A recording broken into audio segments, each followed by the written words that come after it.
Hi again, everyone. I'm Bill Sheridan with the Maryland Association of CPAs. And if you've been following along from home, you know that we spent a lot of time here talking about social media and mobile strategies. We know, for instance, that mobile is hot. We learned that from Tommy Ahonen. Tommy says that mobile devices have become these completely immersive gadgets that we simply cannot live without anymore.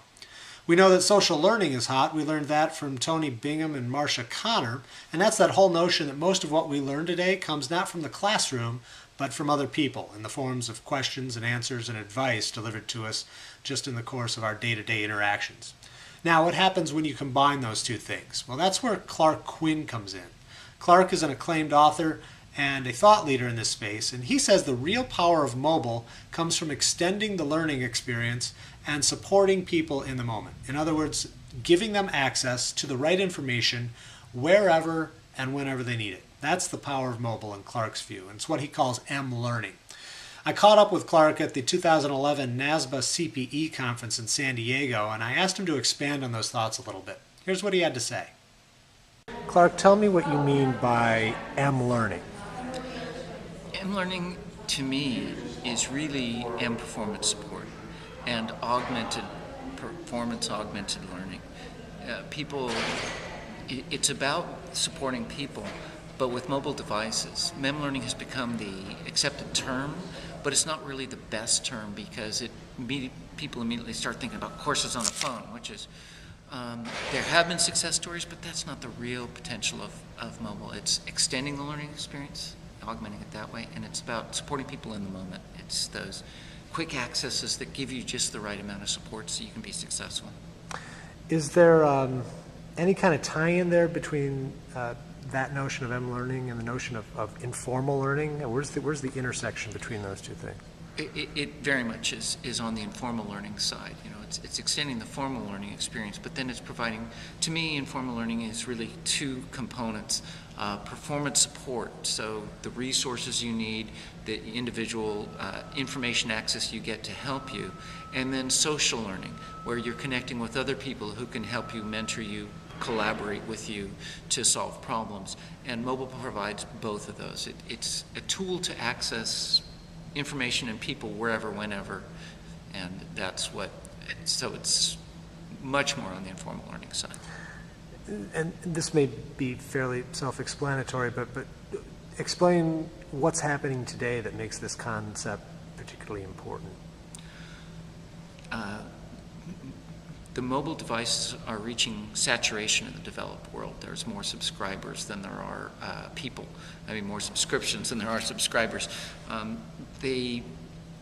it's really become transformative. People are talking about how etiquette's changing.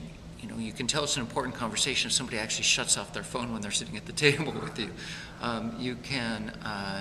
And it's changing business. When you can snap there's no barcode on this, but if you can snap a picture of a barcode on a product and then immediately see who else near you has it and what they're charging for it, it's going to change the dynamics. It's changing the information of relationships. And when you can access information at any time, you know, it starts with the person selling wheat in India or selling rice, and they used to go to their buyer and have to accept whatever he told them was the going right. But now if they can access the prices other people are charging in different markets, they can decide where and for how much to sell their meat. So this information leveling, when it becomes ubiquitous and wherever you are, changes dynamics in fundamental ways. And having that ability to augment your ability to think, you know, humans, we've augmented our ability to perform in the world with, you know, levers and spirals and screws. Now we're augmenting our ability to think wherever, whenever, and that's a real opportunity and can be a total game changer. So give me some examples of M-learning in action. What does it look like? Well, there is the success story of taking a course that people weren't completing because when they were in their offices at their desktops, they were pulled away to meetings or getting phone calls, and then they stripped out a whole bunch of it, made it, you know, just boiled it down to the basics and put it on a BlackBerry, and the executives were getting to it on the plane when they couldn't make calls, when they couldn't, you know, read email. They were finally getting compliance. But to me, the real wins with mobile learning are when you're providing support. You think about, well, GPS devices are a mobile form of performance support. The London Museum has a mobile app that as you wander around London, it knows where you are, and it will show you on a map. When you get to a place, you can access a picture of what that position looked like 50 years ago, 100 years ago. And so suddenly you're learning about the transition between how things looked, in the course of 100 years, and we can start augmenting the world. I keep thinking of generic mobile apps instead of specifically mobile learning ones, but when you're providing compensation calculators to people or they can calculate a deal right then. I don't have to go back to the office and figure out what it's going to cost you and send it to you later. I can tell you the price right now, and you can sign right now, and we can close the deal. We're cutting out middlemen, cutting out time. How should learning providers start to move down this path? What are some logical first steps to start really thinking about this seriously?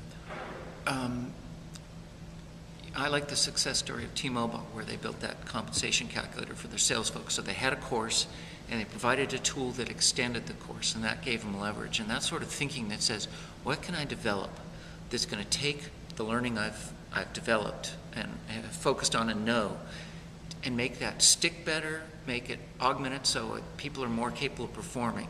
It's extending the learning experience and extending the ability to perform, and thinking that way is where you're going to get traction. You're going to provide value for your customer that's going to give them satisfaction and happiness, and build your credibility to begin to do more. So the first thing is to get that, it's like standard or change 101. Get that small win that has a big impact that gives you credibility that you can then leverage. Mm-hmm. And what about the learners themselves? What's their role in all of this? What do they need to know? They need to know how to use their mobile devices, and increasing, we're seeing particularly among the audiences that matter, and I don't mean that in a negative sense, it's just the ones that contribute most to business success are the knowledge workers, and they have the smarter devices, and they need to know how to use them, they need to know how to access it, and they need to be comfortable. They need to be, part of it's the culture change, so it's not the learner, it's the learner's organization, but it's also they need to learn how to learn on their own. They need to become more effective self-learners and use these devices to make them smarter. And we all know that all this stuff is changing so rapidly right now. Where is all this going? Well, if you look into the near future, 5 years down the road, where do you see this stuff evolving? I almost think we're there in one sense. This whole convergence of capability in the device, the modern smartphone that has all these different sensors that know where it is and which way it's pointing, and that capability is already there, and some of it is, but I think the next step is this convergence of the sort of mass customization, the Netflix or Amazon recommendations where they're pulling from data and building custom content on the fly.